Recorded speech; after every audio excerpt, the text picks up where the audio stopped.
warra rabbiif taanan rabbi isaanii ta'e, warra gadaa gadoomni tole jiraate, warra cichee diinii kana asiin gahe, warra ableef goraadee lubbuu kenne. Anas ibnu Maalik eenyu? Jireenyi isaa maal fakkaata? Nama akkam ture? Ka Anasiin sixootaa goote xiqqeennan nabii tajaajilaa bahe waggaa 10 duniyaa itti naa kenni, ilmoo itti naa dhangalaasi, barakaa keessa naa kaa'if, umrii isaallee naa dheeressi,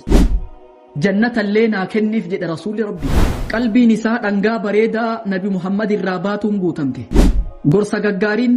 guddate, lata biqila ganamaan tole, oduu nabii rabbii dhagahaa guddate, hadiisa nabii odeessuu keessatti sadarkaa sadaffarra jira. Waggaa keessatti ooyiruu yeroo 2 nyaata jedhan Anas. Hortee duyda isaarraa baatee fi akaakoo isaa jidduu ijoollee gara 100 ol argate Anas. Baraka harka ufiitiin ijoollee 70 caaltu awwaale jedhan Anas. Abubakr ibnu Anas, Muhammad ibnu Anas, Muusa ibnu Anas, hattan ijoollee maqaa itti baasu dhabee Anas ibnu Anas ijoolleen isaa gariin akkasi. Umrii isaa keessatti illee rabbi barakaa godhee haga jaarraa tokko jiraatu takka biyya Basraatitti xumura irratti duniyaa tanarraa deeme. Janaaza isaa namni irra dhaabbatee irratti salaate Muhammad ibnu Siriin.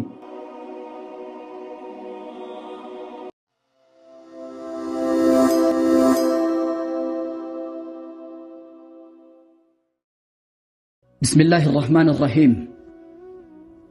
الحمد لله رب العالمين، ونصلي ونسلم على المبعوث رحمة للعالمين، نبينا وحبيبنا وقرة أعيننا، عليه أفضل الصلاة وأتم التسليم. هردفتوني كينا، السلام عليكم ورحمة الله وبركاته. نجيني ربي سنرت هاجراته غيار warra rabbiif taanan rabbi isaanii ta'e, warra gadaa gadoomni tole jiraate, warra cichee diinii kana asiin gahe, warra ableef goraadee lubbuu kenne, ilmoof qa'ee keessaa bahee islaamummaa jecha warra rabbiif ta'e san irraa dubbanna. Ummata maarigii kabajaa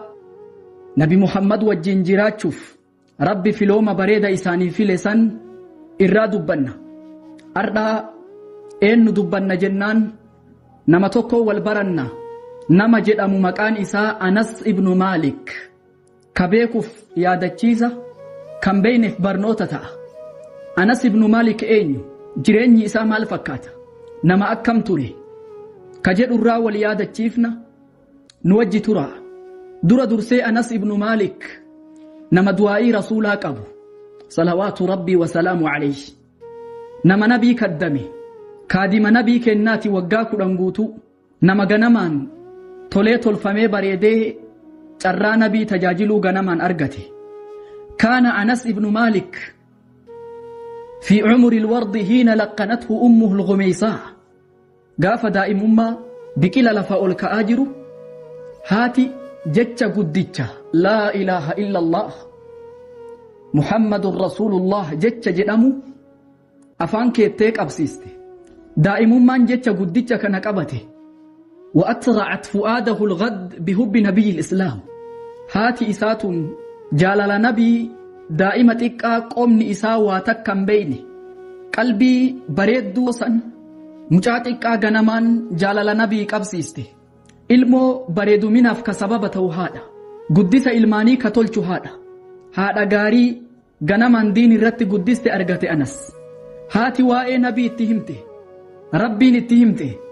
maalummaan ergamaan rabbii qabu itti himte. Fashughifa Anasun bihi hubban ala samaa. Waa'ee nabii dhagahuu qofaan jaalalli nabirraa isa qabe jedhan Anas. Yaa Allah, rasuula ijaan hin garre. Haati nabiin akkana,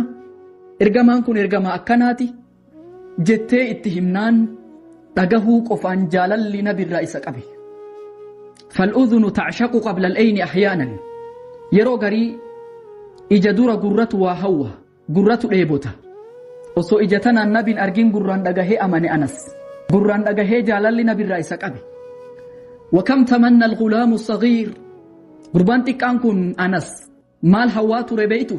أن يمضي إلى نبيه في مكة. إرجما ربي مكة تتلقوا هوات رجلا جال لرة أو يفيد الرسول الأعظم في يثرب يوكا رسول يثرب أكد فهوه يثرب مكوتي مدينة الراي تقولون يثرب إنها الطيبة إلى رسول عليه الصلاة والسلام إسي يثرب جتني إسين طيبة إلى رسول ربي عليه الصلاة والسلام وصو إني هوي كان أنجرو يوكا مكة دكي أرجو يوكا رسول مدينة في ملكاؤ وصو هوي كان أنجرو لم يمضي على ذلك طويل وقت حتى ثرى في يثرب المحظوظة المغبوطة يرون ديران اندبره بري نانوف نجين اندبره ودون تك مدينة كيسا فجاته ودون قررتي نما تلتو ودون أجائبات مدينة كيسا فجاته نبي محمد في صاحب نساء أبي بكر مدينة أفاجرني كرر جرن جدن ودون كنا مدينة كيسا فجاته جدن يروكنا فغمرت البهجة كل بيت وملأت الفرحة كل قلب من مدينة هندي غمچون غوتمي قلبي نما هندا غمچون غوتمته يا غمچو إللچا غافسني يا غمچو ور مدينة نبين كراجي راجچو دغينن غمچون من هندا غوته قلبي نما هندا غمچو تغوته وتعلقت العيون والقلوب بالطريق الميمون كرا غاري كرا رسولا في أبي بكر الرفاجران سن ويدفني ويأسين بهني جتشا قلبي نمات إجي نمات كرمسان إلالتي وأخذ الفتيان يشيعون مع إشراقة كل صباح بريسا لفتي بريت هندا إجولن تتقون نبي محمد الأفاجرة نبي محمد الأفاجرة جتة سقلي والقبتة مدينة كيسا للبد إجولت تتقون للب نبي محمد الأفاجر جتة كيسا تقو أنس بن مالك توري أنس بن مالك إجولت تتقون مدينة كيسا فيقا رسول الأفاجر جتة كيسا تقو لكنه لم يرى شيئا واتكن أرجني رسول الأفين أرجني فيعود كئيبا محزونا قديري فتيتم أفدوبة ديبئة واتكن قر رسول الأفاجر جتة قف هائما ملئ رسولك نئجان قري وفي ذات صباح غنم بريسان مت تلوتك قيا أرقاوة برغو يا نبي محمد كيسا دفو قيا رسول مدينة قبة سن قيا قيوم مانون مت تلو قيا سن كيسا فحتف الرجال إيرتولين غرين سغلي والقباني رسول دفو جدني للبن نمني هندي مرنيا انغرا رسول التفولة ديفتي إيرا دوبرتين تكا قدام درقا سامان قدام نمني هندي سمنا رسولاتيف فولة ديفتني فيغن إجولة ديكو غافة النبي سمت كيسا توكو أنس ابن مالك توري رضي الله عنه وأرضاه إرقام ربي نقاف رحمن ربي سرت هاجراته أبي بكر يوجه مدينة ألسينا يروكنا دبرتين تكامنا أنبئين دائم موجين فقد علونا على سطوح المنازل من قباء القرآن نبي محمد كمني أيهم هو والإنجدل نبي محمد كمني من قباء أبتني والقرس استدبرتين هم بين رئ تكو أبو بكر تر من قدوم ما قبا نمني روس النبي أبو بكر انسئ أغا نبي تكو أدون تتتك أبو بكر إرى قادي سيساني في نبي تكو ديسان أدون رسولة يتغافسا نمني إرقما أيو أبو بكر انسئ تكو من قدوم ما قبا أبي بكر أنس ابن مالك غاف سمنا نبي سن عمري إبالي غاف دربه دبي تنين دبت دقتين بيغو وقا إبالي إيغا دربه غاف وقا قراني دائم من نبي سمته إيغا وقا إبا دربه قيا سمنا غاف رسول أفام بهي سمته سن قيا سن يادنو دبتاتور أنس ابن مالك نبي ربي عليه الصلاة والسلام مدينة قبتي جنان ور مدينة هندي إيرادو برتين بفمران اتياءني سيطوتا هدية كنافي تورن قماتش نبي محمد يقولن هجو مراسا به مكرة ومان قبو بيار أريامي ور مدينة أفتي فوئي ور مدينة سمنا قرانيفي hadiyyaa isaanii kennan. Haati Anas ibn Maalik garuu waan rasuulaa kennitu dhabdee فجاءت إلى النبي صلى الله عليه وسلم رسول ربي تتلفته أنس بن مالك يسعى بين يديها هذا در في ججدا رسول التأكد ماجرا وذؤابتاه تنوسان على جبيني توتوري فين سالما كاللتش الراكبة جدا يقول له ويتدائم ما رفين سأسرت إيسان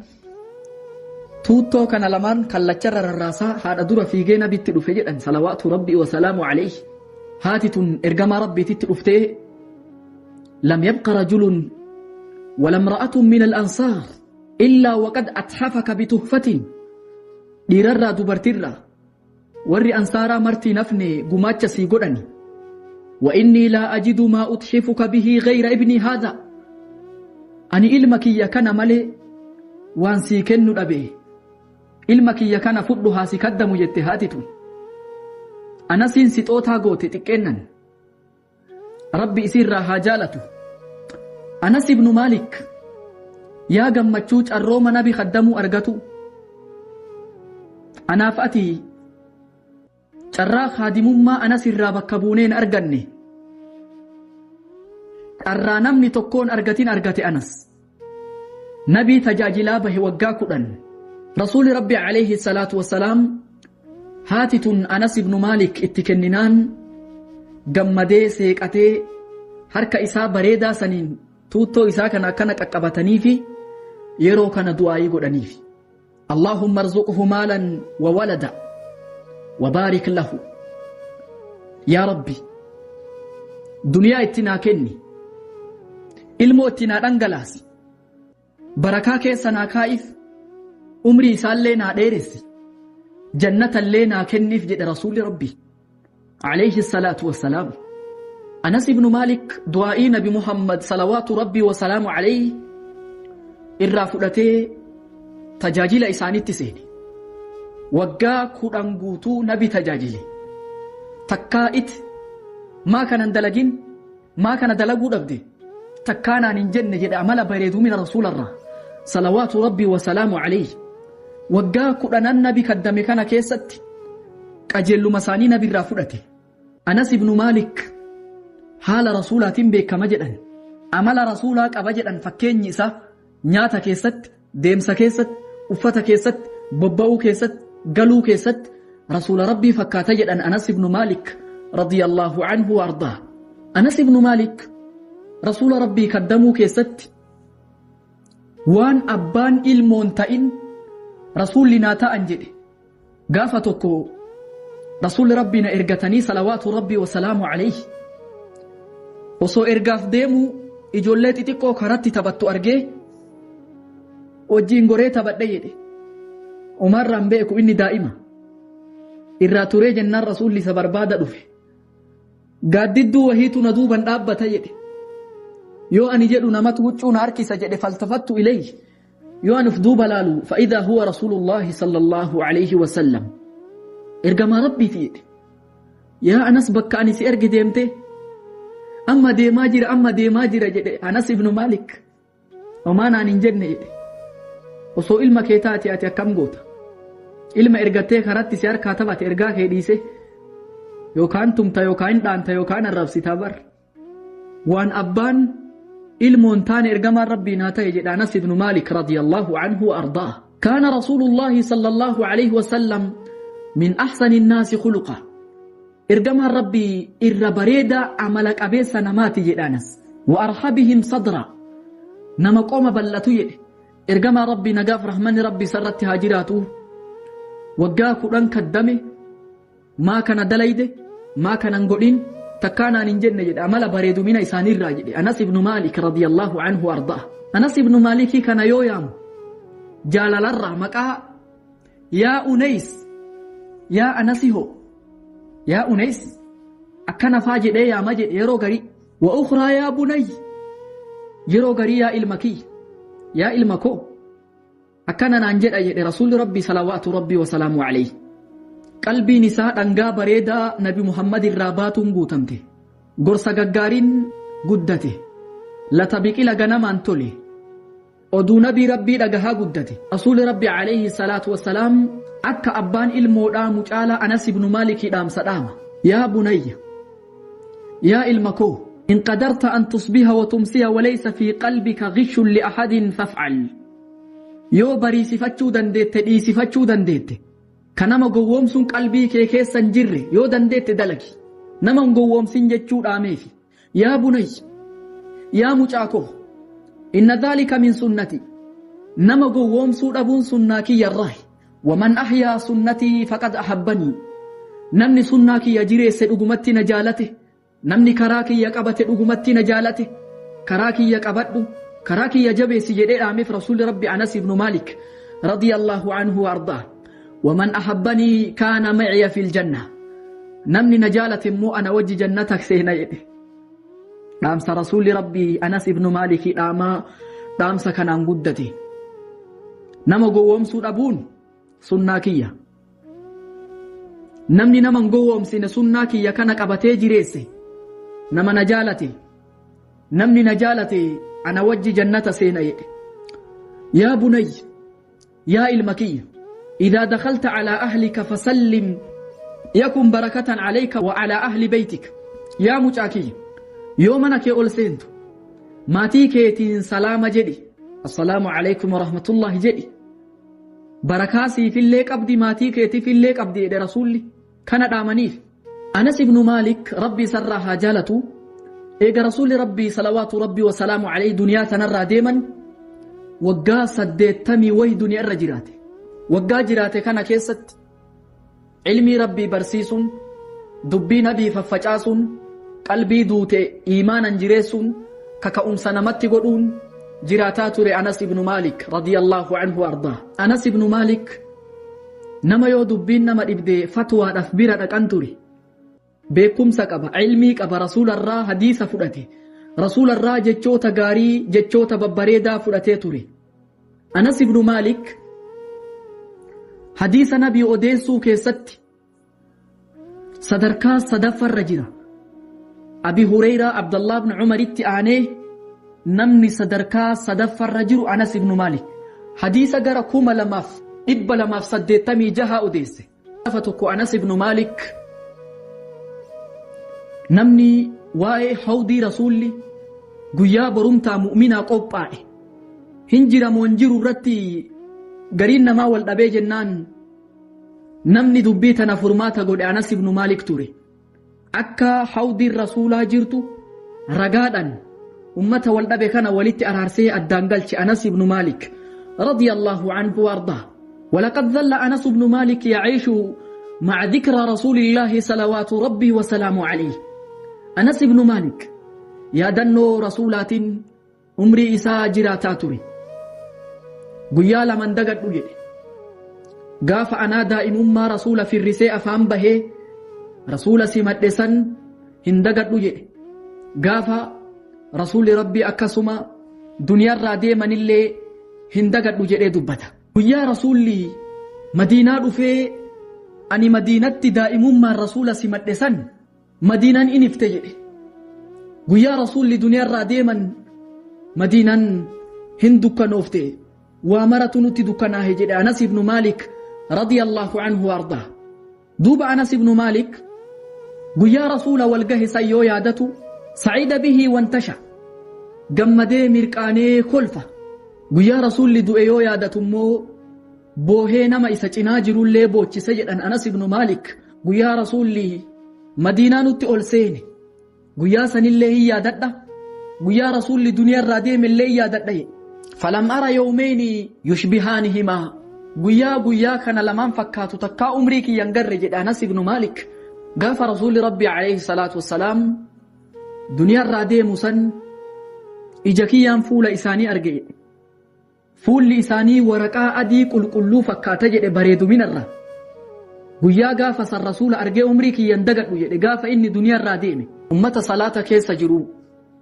رسول ربي قردو القبن أمني صلاة كيس تشويشة أي جنان أبو بكر أثبتوا أمة ثبتنا جدتو أبو بكر أشارا قد أكا أمني ثبتوف أبو بكر الصديق أشارا قد يرو فول رسول أكلالو فولا أجا إسانو أجايب تكان درجة بريدو من الراجل أنس بن مالك رضي الله عنه وأرضاه وأمرت نتدو كناي هدو مكورا كيسا سيني أكمالي قدام بوتا من جئي دبتا رسول ربي عليه الصلاة والسلام قاف جرو إساني كيستي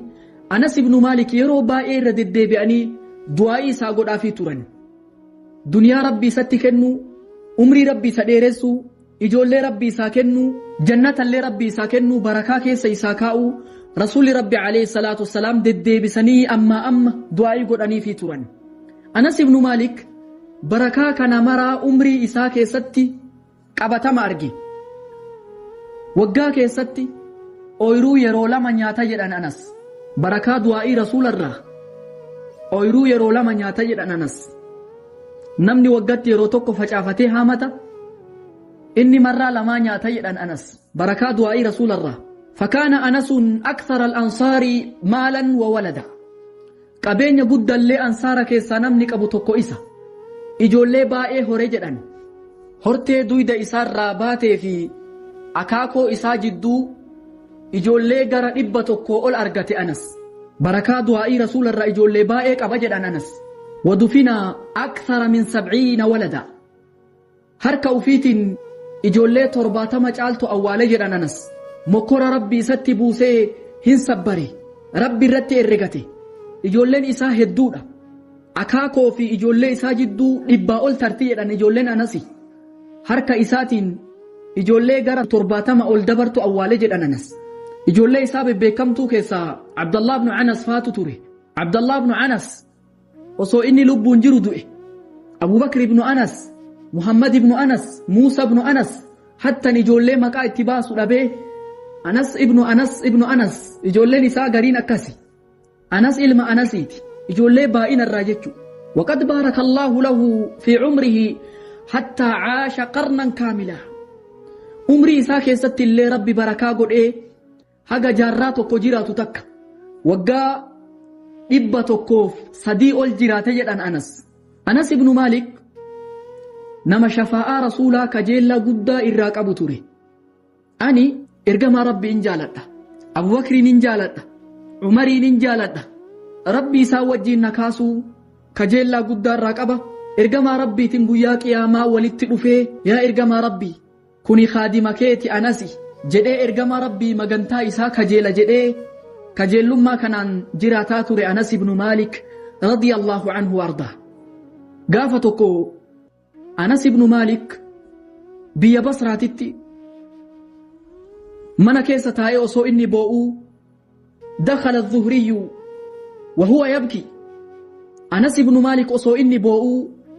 imaamu adh-dhuhriin taabi'ini guddaan itti ol seen maa yubkiika yaa Anas maaltu si boochise yaa Anas jedhee gaafate wa kayfa laa abkii ani akkamitti hin booyne maaliif hin boonne jedhe gaafa gadaa ergama rabbii waan duraan dalagamu ka ardha namni dalaguu dhiise hedduu arge sunnaa ergama rabbiitu badaa jira jedhee saniif boo'a jedhe Anas radiyallahu anhu warda Anas ibn Malik xumura umrii isaa biyya Basraatitti dhukkubsatee firaasharra osoo ciisu maatii isaatiin laqinuuni laa ilaaha illa Allah afaan nakaaya